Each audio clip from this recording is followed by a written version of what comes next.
Кыргызстан тоолор өлкөсү. Бул жерде миңдеген өңгөлөр бар. Алар жаратылышты кооздоп гана тим болбостон, биз колдонуучу ичүүчү сууларды жана электр энергиясын алууда да колдонулат. Кыргызстан – страна гор. Здесь находится тысячи ледников.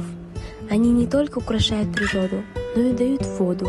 Ту самую воду, которую мы пьем, которой мы поливаем поля, производим электричество.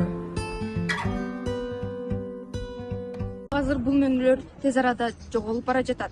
Акыркы 10 жыл аралыгында Кыргызстан мөңгүлөрдүн 20% жоготту. Эгер эч нерсе өзгөрүлбөсө, 50-70 жылдар аралыгында мөңгүлөр дерлик жоголуп кетиши мүмкүн. Бул эмне себептен? Почему это происходит? Главная причина – изменение климата. Все теплее, снега все меньше, а лед просто не успевает восстанавливаться. Сиздер ойлошуңуздар мүмкүн, бул жөн гана муз го деп. Бирок чындыгында мөңгүсүз дарыялар суусуз калат.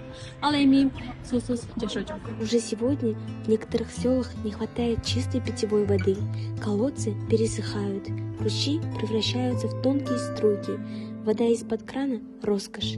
Вода – это не просто удобство, это жизнь, и она на грани. Климаттын өзгөрүшүн бир заматта токтото албайбыз. Бирок жөнөкөй нерседен баштай алабыз.